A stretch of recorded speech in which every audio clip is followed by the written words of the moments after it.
thunder of jets in an open sky, a streak of gray, and a cheerful...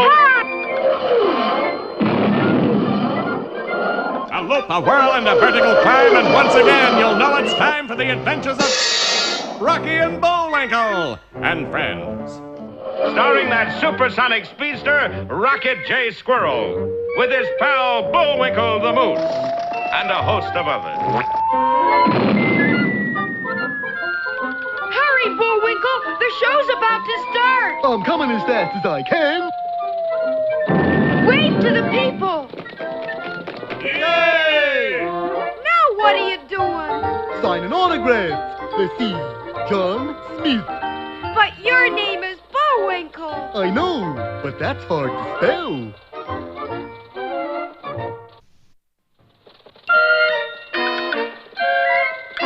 We're gonna have a lot of fun. Come on and join us. Sure, there's always room for one more.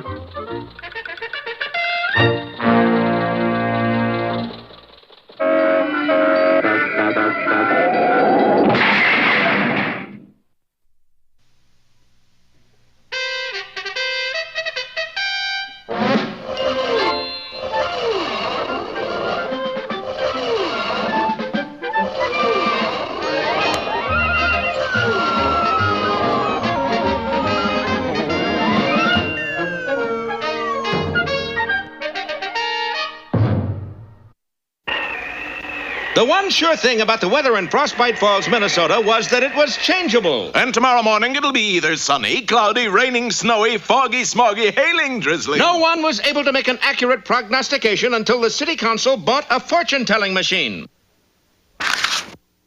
Look, Bullwinkle, 4 aces. What are they going to sing? 4 aces means variable high cloudiness. And 2 snakes in the grass meant Boris and Natasha. With that machine, Natasha, we could clean up. Why not use broom, darling? Brooms don't hold 4 of a kind every hand. Thus, on a severely overcast night, the 2 ne'er-do-wells transported the weather lady right out of Frostbite Falls and down to a river town. There, Boris inveigled the local Knicks into proving their so-called prowess with a game of poker. Ha! 3 aces, 2 kings. Beat that. 1, 2, 3. Oh, what a shameful crime, sir. Lucky lady has 4 fours. Boris cleaned the town out and used the money to purchase a somewhat antiquated steamboat. 4 coats of paint later... Well, Natasha, they always said we'd go up the river. Is more striking colors, Captain Badenoff, but what do you call her? How about the spirit of St. Louis? He's been took. The Hesperus? Ah, they wrecked that one. Because he wanted to attract gambling customers, Boris settled on the name Sands Hotel. The weather lady was stationed in the main salon, and Boris pitted her uncanny luck against all comers. Sure enough, she never failed to produce less than 4 of a kind. And even on a rare occasion when her opponent held 4 of a kind, the weather ladies were higher. I've a dog. 4 trays. Beats my 4 deuces. Sunny skies this morning, drizzles this afternoon. The Sands Hotel navigated its way up and down the river, picking up a passenger here, a bale of cotton there. But mostly sharp-eyed card sharks who had heard of the lady in the booth that had yet to lose a game of poker. Say, ain't you the guy who broke the bank in Monte Carlo? That's right, Captain. Lucky Louis Ledbetter. And I expect to do the same for this boat. Well, Lucky Louie lasted 5 hands. This barrel here, Mr. Ledbetter, is on sale today. Meanwhile, what about Rocky and Bullwinkle? Were they going to take this sitting down? Nope, we just painted the chairs. Listen to this, Bullwinkle. The steamboat Sands Hotel challenges anybody or anything to a game of poker. Come be beaten by Ruth Booth, the best female poker player on earth. They're talking about our missing weather lady. That night, 2 stowaways climbed aboard the Sands Hotel. Lucky for us, the river is low this time of year. Shh, somebody will hear you. A peek through a porthole confirmed the little squirrel's suspicions. The weather lady was indeed Miss Ruth Booth. We gotta sneak her out. Bullwinkle, you create a diversion while I jimmy the lights. Then when the lights go out, you grab the weather lady and swim to shore. Wade to shore. Yeah. Some 2 minutes later, a southern gentleman wearing a beaver hat over what looked like a hat rack sat down opposite the card machine. Good evening, y'all, sir. My name is Colonel Beauregard. Boris is moose you said you killed in previous episode. Look, it's his show. If he wants to be hard to kill, let him. You come to play Miss Booth here? Oh, you bet. You're the one who does the betting, Sonny Poopsie. Go get a gun. What kind gun? Spray? No, a gun. The kind goes boom. Uh-oh, will Rocky be able to kill the lights before the moose gets killed? Be with us next time for Bartender, Turn Those Lights Off, or A Shot in the Dark.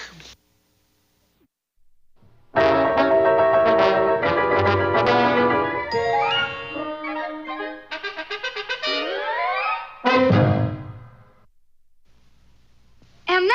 Hey, Rocky, watch me pull a rabbit out of my hat. But that trick never worked. This time for sure. Presto!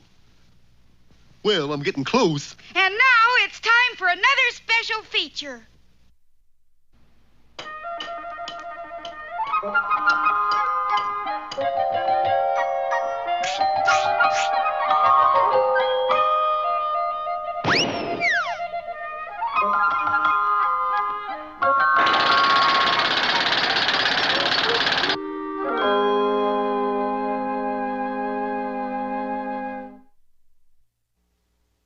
You wait till your mother sees what you've done to your new Sunday toga, Junior. Well, don't blame it on me, Pop.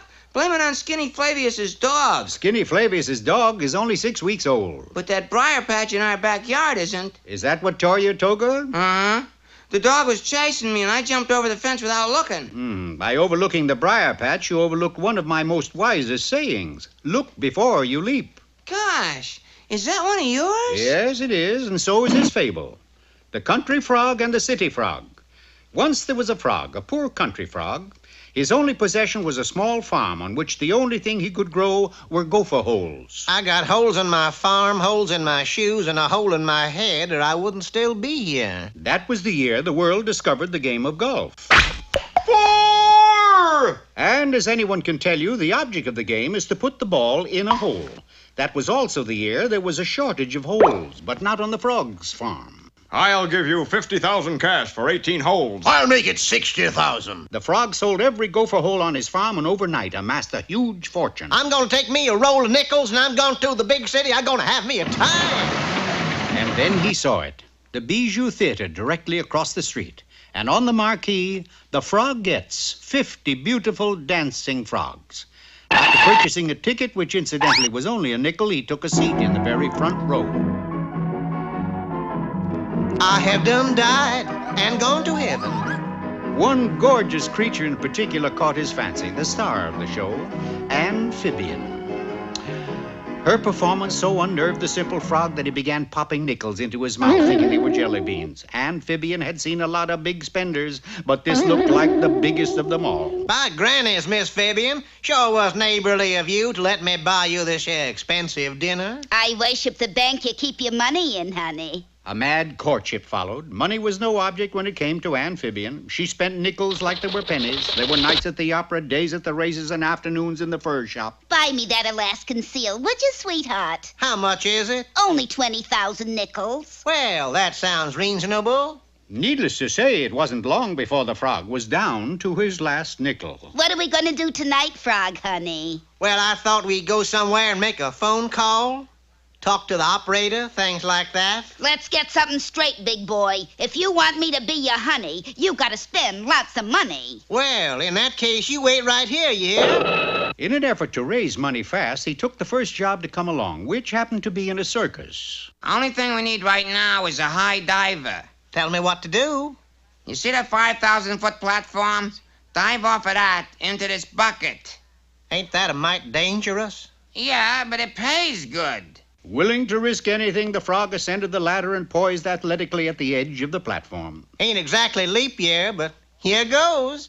The little frog jumped out into space and plunged like a rocket toward the bucket far below. But as luck would have it, the weather suddenly changed.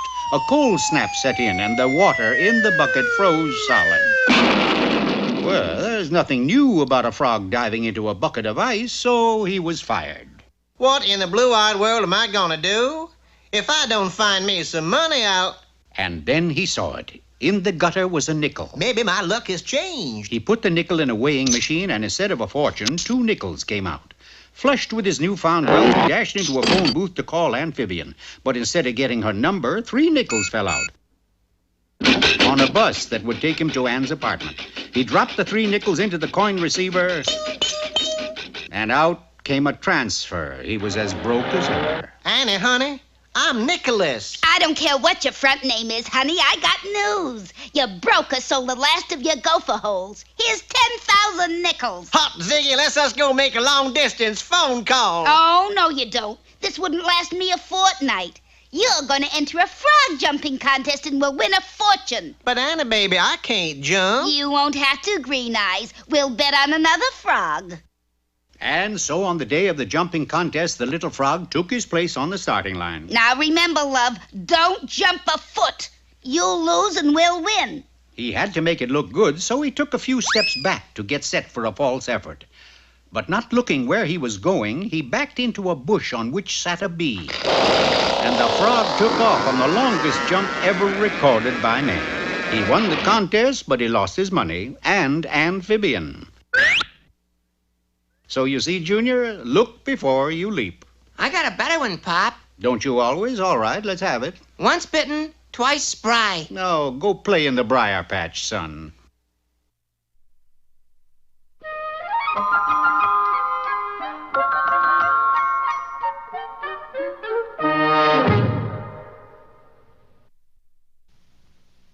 Today's lesson is mighty important, remember?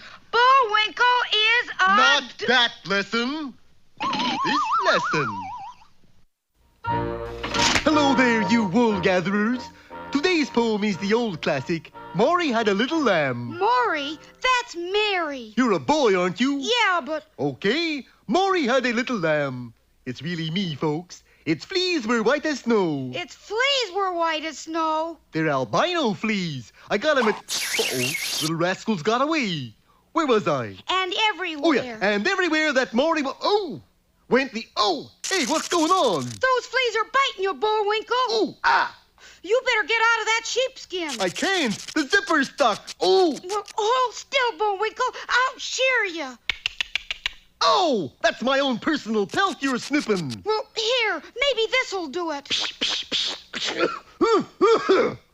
So if you have a little lamb, just take a tip from me. If it has fleas as white as snow... Just use some DDT. Yeah. And now it's time for 5 or 6 baritone solos in the key of E. But... If not... Ooh! Now for another of our special features. Should have tried E flat.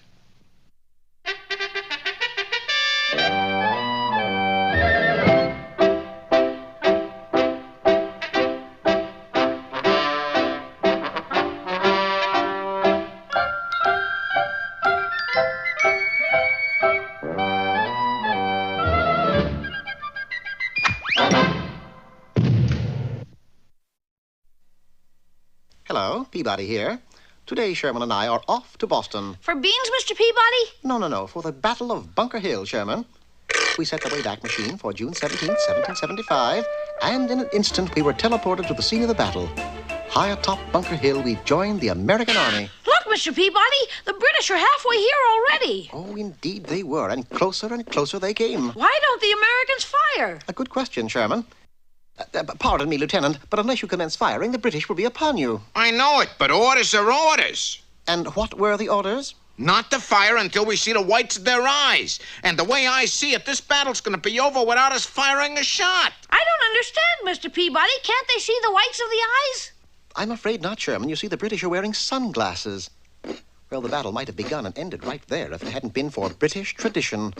The clock struck 4 and the English broke for tea. 1 lump of tulle, men. 3, please. Quick, Lieutenant. Send someone back to headquarters and have those orders countermanded. A good idea. I'll go myself. You realize, of course, everything depends on speed. Don't worry, sir. I'll be back in a week. A week? Headquarters are in New York. Well, give my regards to Broadway.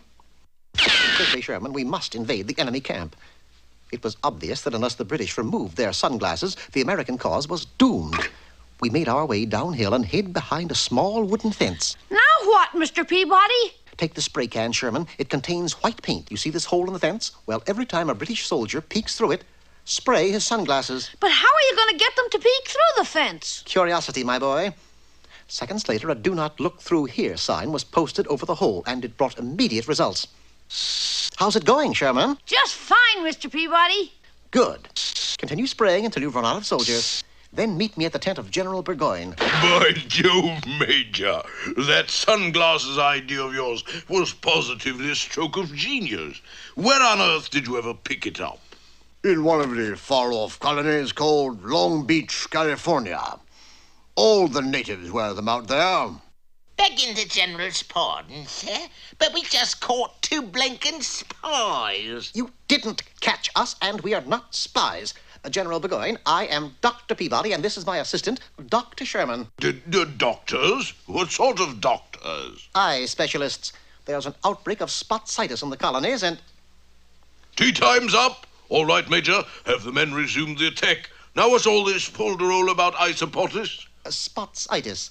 You see, General... General, come quickly. What is it, men? Are we on the run? No, sir. We're on our backs. Look, every one of our soldiers flat on his back, complaining of spots before the eyes. Spot-sitis. Spotsitis? Spotsitis?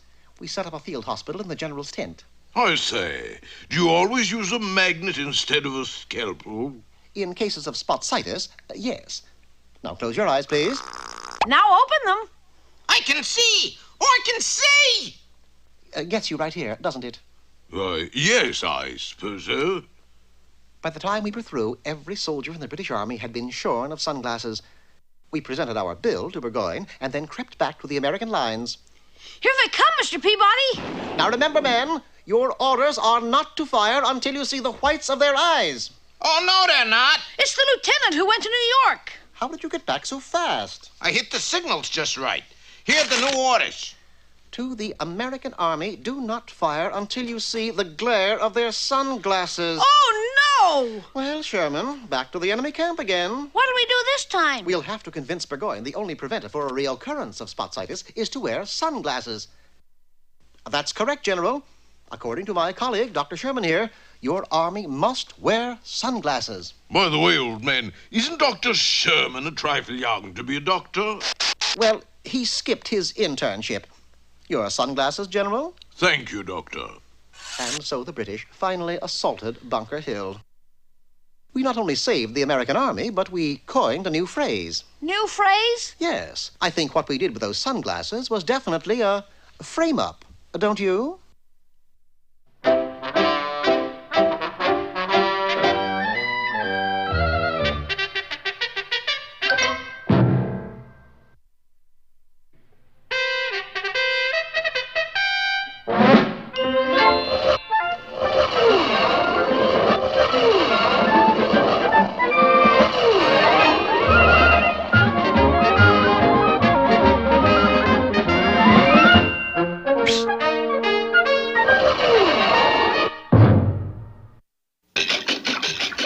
In case you weren't with us last time, Rocky and Bullwinkle located the missing weather lady. There she is, Bullwinkle, and Boris must have been the thief who stole her. The plan to get her back was simple. Bullwinkle would get Boris's attention. Rocky would then short the light circuit. In the darkness, Bullwinkle would grab the weather lady and take her ashore. It was as simple as that. Alas, so was Bullwinkle. So your name is Colonel Beauregard, yeah? That's right, sir. Of the Bullweevil Beauregards. Boris, that is Moose. No. Yes. I thought maybe it was Miles Standish. Maybe you're right. Natasha, go get gun and one bullet. Don't get two bullets. For why? I might use second bullet on you know who. Sorry for all the chit-chat, Colonel. Now, how would you like to make a bet? You bet. No, we did that one last time, didn't we? Here you are. What's that, piggy bank? Pig in a poke, y'all know. Okay, here is 5 cards. What you got? 5 cards, just like you said. Say, how'd you do that? Do what? Deal me 5 cards and know how many I had. Good thing I brought my mother seals along. Please, Moose, Mr. Beauregard, what cards you hold? A king high. Straight? No, just a king high. And there's 4 of them. Too bad. I didn't win? No, I got a potsy. A potsy? 2 3s and the joker. That beats 4 kings? On this boat it does. Yeah. By this time, Rocky had found the master light switch, and Natasha had found an elephant gun. Both went into action at the same instant. Well, you think Otto Preminger made an exodus, huh? In less than 10 seconds, the good ship Sands Hotel was devoid of any activity, except, of course, for the captain and the first mate. Darling, what happened? Natasha, you came this close to hitting Moose. This close? I must have hit someone else then. I'm going to be a sport and give you 3 guesses. Oh, no, Boris, not. It wasn't. It couldn't. Ah, go get needle and thread. While Boris is getting to the seat of his troubles, we'll peek in on Rocky, who is waiting anxiously on shore. Sure wish Bullwinkle would get here, and I hope he has... Hiya, Rocky! Gosh, am I glad to see you. Did you get the weather lady? She's right here, tucked under my... 'Twas then they noticed an alteration in the lady in the booth. She's gone robot on us. Bullwinkle, you grabbed a phone booth. Taking advantage of the situation, Rocky telephoned Boris. Listen, Foxy Squirrel, I wouldn't sell new dealer for all the tea in bags. How much? $50 tax-free. Hold still. His deal. Send Moose over with money. That's 50 smackaroonies I didn't expect to get. You really sell blonde in booth for $50. Does money grow on radishes? Suspecting that Boris might pull a fast one, Rocky insisted that the transaction take place in the center of town in front of a few hundred Southern gentlemen. Okay, the money's in this sack. And weather lady is in envelope. You stuffed her into that tiny envelope. Kinda hard to believe. Hey, what's coming off here? Key is in here. Key to safety deposit box in depot. Safety deposit box has weather lady. I don't know. That seems like a pretty... Ooh, hold still, Boris. There is a mosquito on your cheek. And the Moose made a deft swipe. Missed. But the men standing on the sides didn't. Slapped his face. And that, gentleman, means a duel. Well, this was an unforeseen development. Don't miss our next installment, unhappily entitled Dual Controls, or Put It in Second.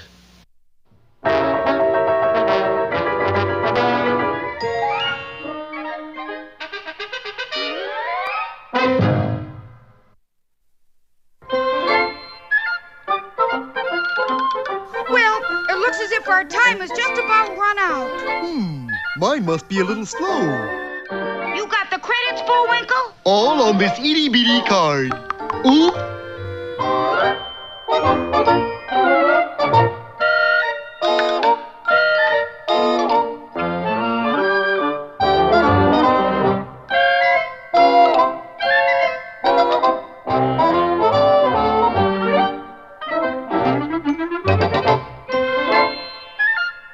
We're late again, Bullwinkle. Right. Bye now. See you next time.